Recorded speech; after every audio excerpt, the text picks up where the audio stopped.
Um, Hello, this is Transsingularity with a friendly video response to UppercaseCHASE's recent video, Chase Bad Visibility. In Chase's video, he says that transgender people, especially FTMs, suffer from the lack or complete absence of any representative media figures, wherein the only one that there even had been, namely Chaz Bono, now is even he's gone from significant public presence. One thing I ought to state, with the caveat that I am reluctant publicly to express criticism of the critical community representative Chase Ross, and affirming my understanding that what I would presume to do, namely the fact that I find that he may have a slight tendency to sort of jump at shadows excessively within many of the posts he's put up about trans community visibility, that he really does this due to the degree of passion and the depth to which his levels of insight reach. And I emphasize that I am not incognizant of either of those two crucial qualities you possess to such a valuable degree, Chase. What my minor critique there is that by hitching your or your community's wagon to the respective stars of perhaps the most fickle of all such would-be targets, namely individual celebrities, you may as well be hitching it to an immersed submarine or a surfacing whale. In a few minutes, either one of those is going to dive back out of sight again, taking whatever hopes you had pinned on it with it. What we need to do is to build community for ourselves, not to play such betting parlor games on which celebrity we're going to loft us out of the realm of public obscurity.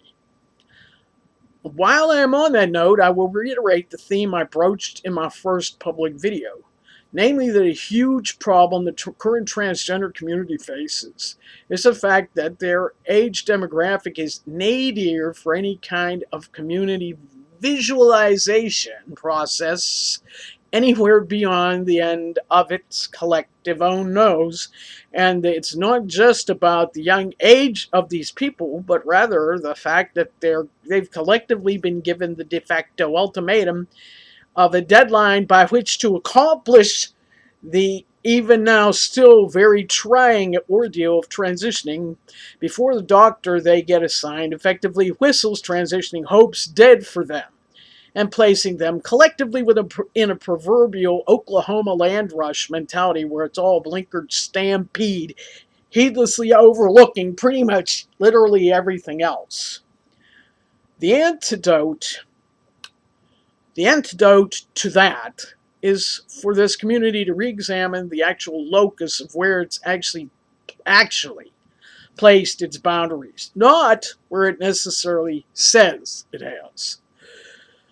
The manifest reality is that this community is defining itself by whether or not one had gotten HRT to the point of passability or of target sex readability,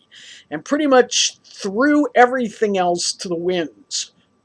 whatever it is that they say about that. Although there's obviously a remnant of people within the community to ballast the need to see beyond the mere question of whether a given trans-identifying person actually can transition, whether starting now, whether within definable time frame, or whether even in likelihood. Now, two sets of people reacquirable when that boundary constriction of defining transgender as only who's transitioning now or who's going to transition very soon.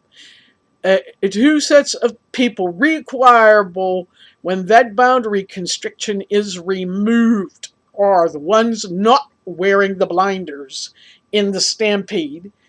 and those not confined to a monoculture of mainly non-adults. These newly acquirable individuals are critical for grounding the momentum of the movement, which otherwise is on an imminent collision course with both collective burnout and massive discreditation through sheer duplicity of its tragically vastly underestimated, well-organized, and extremely externally fundable opposition. Now, that's the reason for seeking out these other adults, these many adult transgender people.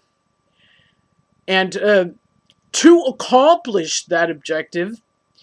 it is a strong solution to the problem of the headlong collective panic rush into inevitable disaster for the transgender community, which currently is directly choking on the bombshell of its own perceived deliverance in the form of newly greenlighted HRT, albeit with the aforementioned deadly catch of having to run that obstacle course for the HRT before they turn back into untransitionable pumpkins. To return to the issue of the video response to Chase's video about trans invisibility, I must state that there is a ton of harsh dynamics surrounding the visibility and public perception area you mentioned, Chase, which of course is precisely my specialty. While clearly you are far further ahead of the curve than most other close observers here, the fact that even you are in such rarefied company there reduces even your otherwise effectiveness here. We in the trans and extant trans ally community need to visualize a link community between existing trans and trans ally people and the community of those who are isolated from ambient information about transgender experience, as well as ways of preventively arming them against disinformation from transphobics, who, as I've seen, usually get to them first unless trans people practice active vigilance against this. Now, one person whom I know who is very actively working on this information campaign is in the G plus trans YouTubers community. Now, I don't know whether or not you are aware of the impressive work of Erica Elizabeth Ravenwood, who apparently has some role lecturing at colleges about just precisely this. Now, the objective of getting the information out there, it obviously branches out into two main branches. One of maximizing our reach within the internet, and that of what we can do, especially collectively, beyond the reach of the internet. Now, I know, for example, that anybody that I know, they turn up their nose at it anytime I even mention the word internet. Now, the implication of this is that it could be a perfect waste of time to try to get their business, as it were, through anything to do with the internet, other than maybe just to put a link to it on another public medium, whatever that medium would be. But at any rate, it seems to be a straightforward logistical analysis endeavor, which I will launch into forthwith. Where would these people be looking as they walked ahead on their respective ways about? You want to make your placement where the most reachable people would encounter it, while minimizing or reducing relative exposure to predominantly transphobic people or other people against our cause. Think of what the ideal saturation point might be in the already receptive environments, chiefly college campuses, and again, if I haven't said it yet, just basically affluent neighborhoods where transgender people already are interacting openly with the rest of the community. Now, you don't necessarily want to underwork those extant venues, but on the other hand, if you've gone past the point of diminishing returns there, you risk wasting expensive attention that should have been diverted instead to breaking at least a little bit of the inevitably necessary new ground in the unexposed areas that, to my knowledge, basically includes pretty much everywhere else, not to try to belabor the details there. Now, a sort of double-ended approach of getting the information out involves the aforementioned effort at trying to determine where to put public notices in the unexposed areas, and then doing that, but also working from the inside out by trying to determine where you can have networking trees of each person telling more than one person, and it branches out. Branching out from existing trans ally people of whom we already know. Now, eventually these trees they will start to overlap, and that is where you get the networking between different trans individuals' respective allies that can lead to expansive, as again I said, networking, still relatively, as we would call it, in-house, meaning never having to stray beyond the realm of people we can at least relatively trust in that way. Now, this is where I return to what I was saying before about the population of transgender adults who came of age long before the greenlighting of HRT and who still may not know about it, but who may not be on an equal basis with those who came of transitionable age just in time for it, just in time for their transitioning. Now, these adults that could eventually be reached if we try are a population to target as field agents, because those who cannot transition readily are valuable to help others who still can. And since they understand the plight of wanting to transition, this is a high motivating factor for it.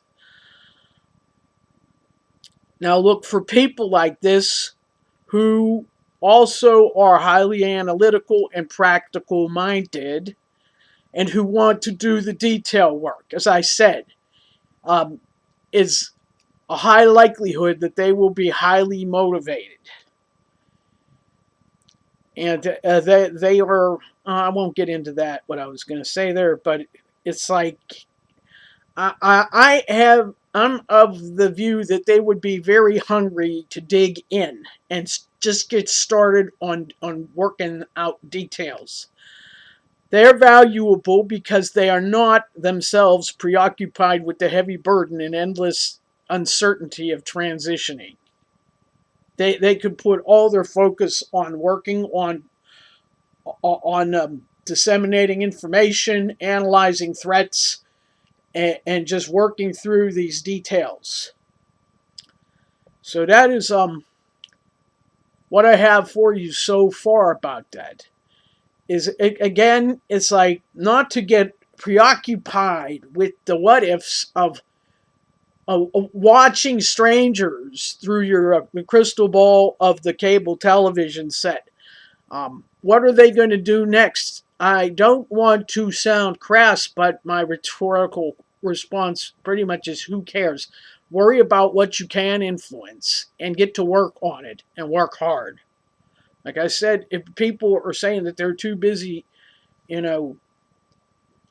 do you call, holding up the world, that they're trying to get their transitioning on track, there are a lot of transgender people for whom transitioning is not an immediate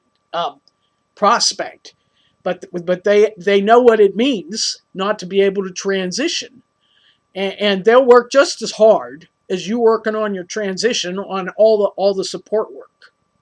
Just to reiterate that, put it in different words. All right, I'm going to close now. Thank you all very much for listening to me today.